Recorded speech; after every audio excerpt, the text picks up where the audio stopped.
സംഘിമാധ്യമ പ്രവർത്തകരുടെ ഉള്ളിലും മൂന്നാം പിണറായി സർക്കാർ ഉറപ്പാണ് എന്നുള്ള ഒരു ബോധ്യം വന്നിട്ടുണ്ട്.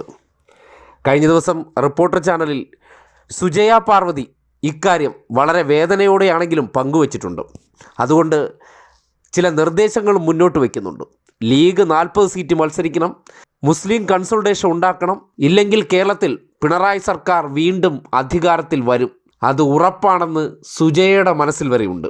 കേരളത്തിൽ ഉടനീളം എടുത്തു നോക്കിയാൽ കോൺഗ്രസിന്റെ വോട്ട് മാത്രം കൊണ്ട് CPIM അല്ലെങ്കിൽ LDFനെ അട്ടിമറിച്ച ഇപ്പോൾ 2026 ഭരണത്തിലെത്താമെന്ന് കരുതിയാൽ അത് നടക്കില്ല.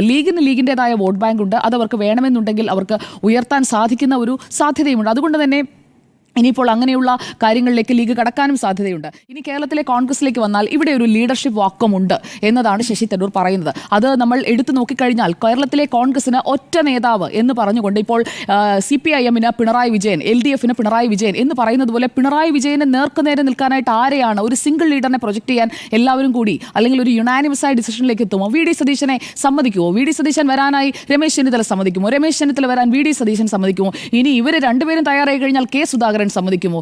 ഈ 3 പേരും കൂടി വന്നു കഴിയുമ്പോൾ K മുരളീധരൻ മിണ്ടാതിരിക്കുമോ? ഈ 4 പേരും കൂടി ഒന്ന് സെറ്റിൽ ഡൗൺ ആയി കഴിഞ്ഞിട്ടുണ്ടെങ്കിൽ KC വേണുഗോപാൽ കേന്ദ്രത്തിൽ നിന്ന് ഇങ്ങോട്ട് വരില്ലേ? അപ്പോൾ ആരെ വേണം ചൂസ് ചെയ്യാൻ എന്നത് ഹൈക്കമാൻഡിന് മുന്നിൽ അത് ഒരു ചോദ്യചിഹ്നമായി തന്നെ നിൽക്കുകയാണ്. രണ്ടാമത്തേത് 2026 UDF അധികാരത്തിലേക്ക് വരണമെന്നുണ്ടെങ്കിൽ ഇപ്പോഴത്തെ ഈ പ്രവർത്തനമൊന്നും പോരാ. നല്ല രീതിയിൽ പ്രവർത്തിച്ചാൽ മാത്രമേ UDFന് അധികാരത്തിലേക്ക് വരാൻ കഴിയൂ. അപ്പോൾ അമിത ആത്മവിശ്വാസം കളയണമെന്നുള്ള ശശി തരൂരിന്റെ പോയിന്റ് കോൺഗ്രസ് നല്ല അർത്ഥത്തിൽ എടുക്കേണ്ടതാണ് എന്നതാണ് എൻ്റെ അഭിപ്രായം. ഇനി പാർട്ടിയുടെ ഒരു എക്സിസ്റ്റൻഷ്യൽ ക്രൈസിസ് ഉണ്ട്. കാരണം കേന്ദ്രത്തിലും കേരളത്തിലും തുടർച്ചയായി അധികാരത്തിലില്ലാതിരിക്കുമ്പോൾ സഖ്യകക്ഷികൾക്ക് മുറുമുറുപ്പുണ്ടാകും. അത് ഇതിനകം തന്നെ ലീഗ് പലതരത്തിൽ അത് എക്സ്പ്രസ് ചെയ്ത് കഴിഞ്ഞിരിക്കുകയാണ്. കുഞ്ഞാലിക്കുട്ടിയുടെയൊക്കെ പ്രതികരണങ്ങൾ നമ്മൾ ശ്രദ്ധിക്കേണ്ടതാണ്. ഇവിടെ അടിച്ചമർത്തൽ സഹിക്കാൻ കഴിയില്ല എന്ന് പറയുന്ന തരൂരിന് ആക്സസിബിലിറ്റി എന്ന് പറയുന്നത് 2 ഫ്രണ്ടിലേക്കുമുണ്ട്. അതായത് NDAയിലേക്ക്, BJPയിലേക്കുമുണ്ട്, അതുപോലെ തന്നെ LDFിൽ CPIMലേക്കും നല്ല രീതിയിലുള്ള ആക്സസ് ശശി തരൂരിനുണ്ട് എന്നുള്ളത് വ്യക്തമാണ്. അതാണ് നമ്മൾ പ്രതികരണങ്ങളിലൂടെ കണ്ടത്. ഇനി ചില കോൺഗ്രസ് നേതാക്കൾ പറയും തരൂർ പോയാൽ പോവട്ടെ, തരൂർ പോയാൽ എന്ത് സംഭവിക്കാനാണ്? പക്ഷേ തരൂർ പോയി കഴിഞ്ഞാൽ കോൺഗ്രസിൻ്റെ ഒരു ഫേസ് ആണ് പോകുന്നത്.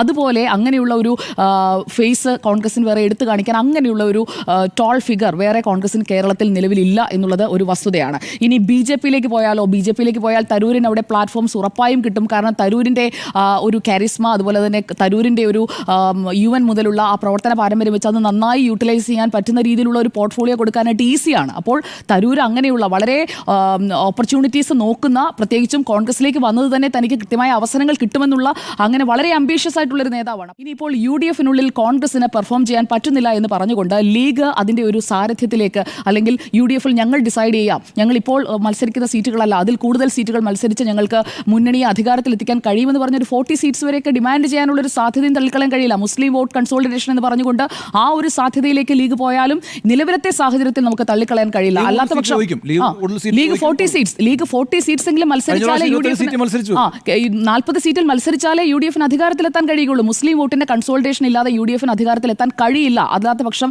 3ാം ഇടത് സർക്കാർ എന്നുള്ളത് ഉറപ്പാണ് എന്നുള്ളതാണ് നമ്മൾ മനസ്സിലാക്കേണ്ടത്. അപ്പോൾ മുസ്ലിം വോട്ട് ബാങ്കിന്റെ ആ ഒരു കൺസോൾട്ടേഷനിലേക്ക് എത്തണം. സംഭവം എന്തുകൊണ്ടിത് പറയുന്നു എന്ന് പറഞ്ഞാൽ ലീഗും കോൺഗ്രസും ഉണരൂ എന്നുള്ള പ്രചോദനമാണ്.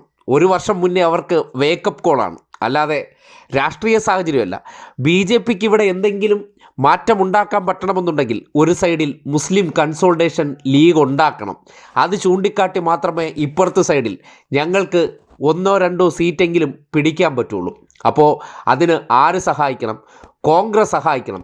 ലീഗിന് 40 സീറ്റ് കൊടുക്കുമ്പോൾ സ്വാഭാവികമായിട്ടും നമുക്ക് മറുസൈഡിൽ പ്രചരിപ്പിക്കാം, കണ്ടില്ലേ കോൺഗ്രസിൻ്റെ മുസ്ലിം പ്രീണനം. ഈ രീതിയിൽ നമുക്ക് കോൺഗ്രസിനെ പതിയെ തകർക്കാൻ പറ്റും.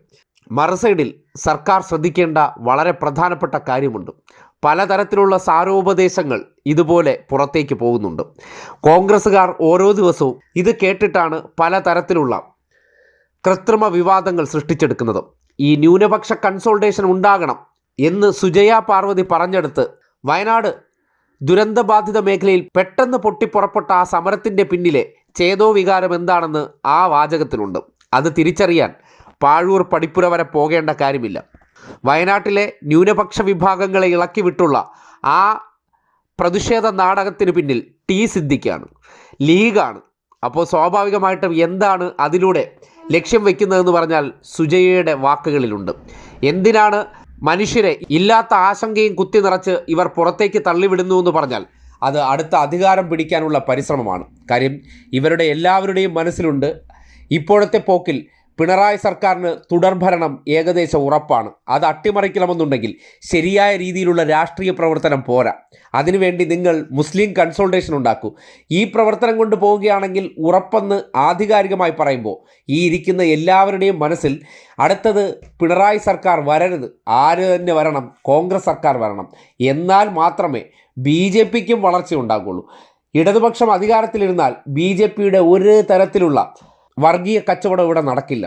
PC ജോർജ് ഉൾപ്പെടെയുള്ളവരെ വർഗീയ പരാമർശത്തിൻ്റെ പേരിൽ ജയിലിലേക്ക് പറഞ്ഞു വിടുമ്പോൾ സ്വാഭാവികമായിട്ട് കൊടുക്കുന്നൊരു സന്ദേശമുണ്ട്, ഇവിടെ വർഗീയവാദികളല്ല, മതേതരത്വത്തിലാണ് മുൻഗണനയെന്ന്. അത് പൊളിച്ചുകൊണ്ട് മറ്റുള്ളവരെല്ലാം ഉണർന്നുകൊണ്ട് ഇടതുപക്ഷ സർക്കാരിനെ അട്ടിമറിക്കാൻ വേണ്ടി നിങ്ങൾ പലതരത്തിലുള്ള കൃത്രിമ പ്ലാനുകൾ ഉണ്ടാക്കിയേ മതിയാകൂ എന്നതാണ് മാധ്യമ സ്ഥാപനങ്ങൾക്കകത്തിരിക്കുന്ന പക്ഷം ചേർന്ന് അഭിപ്രായം പറയുന്നവരുടെ പോലും ഉള്ളിലിരിപ്പ്. അതുകൊണ്ട് നമുക്കിനി വരും ദിവസങ്ങളിൽ ഒരു വിഭാഗം കുടുംബശ്രീ പ്രവർത്തകരെ ഇപ്പോൾ നിങ്ങൾ സെക്രട്ടേറിയറ്റിന് മുന്നിൽ കണ്ടോ? അവർക്ക് വേണ്ടി പരവതാനി വിരിച്ചുകൊണ്ട് വല്ലാത്ത വൈകാരിക സൃഷ്ടിക്കുന്ന പരാമർശങ്ങളും ചർച്ചകളും നടത്തുന്നത് നിങ്ങൾ കണ്ടോ? ഇതൊക്കെ സ്വാഭാവികമായി സംഭവിക്കുന്നു എന്നാണോ നിങ്ങൾ കരുതുന്നത്? എങ്കിൽ നിഷ്കളങ്കരെ, നിങ്ങൾക്ക് തെറ്റി. ഇതെല്ലാം കൃത്യമായിട്ട് പണം ഡെയിലി വേജസ് ആയിട്ട് കൊടുത്ത് ഇവർ മാധ്യമങ്ങൾക്ക് വാർത്ത ഉണ്ടാക്കി കൊടുക്കുന്നു. മാധ്യമങ്ങൾ അത് വെച്ചിട്ടും ഇവർ കൊടുത്ത മാസപ്പടിയുടെ സ്നേഹം വെച്ചിട്ട് അതിനെ വല്ലാത്ത രീതിയിൽ പൊലിപ്പിക്കുന്നു. എന്തോ ഒരു വലിയ സംഭവമാണ്. പിണറായി വിജയൻ സാധാരണക്കാരായിട്ടുള്ള മനുഷ്യരെയെല്ലാം പരിഗണിക്കുന്നില്ല എന്ന തരത്തിൽ ഒരു പൊതുവികാരം സൃഷ്ടിക്കാനുള്ള കൃത്രിമ നാടകങ്ങളാണ് വയനാട് കണ്ടതും സെക്രട്ടേറിയറ്റിന് മുന്നിൽ കണ്ടത് എന്നതിന് ഏറ്റവും വലിയ തെളിവാണ് സുജയുടെ ഈ വാക്കുകളെന്ന് നിസ്സംശയം പറയാം.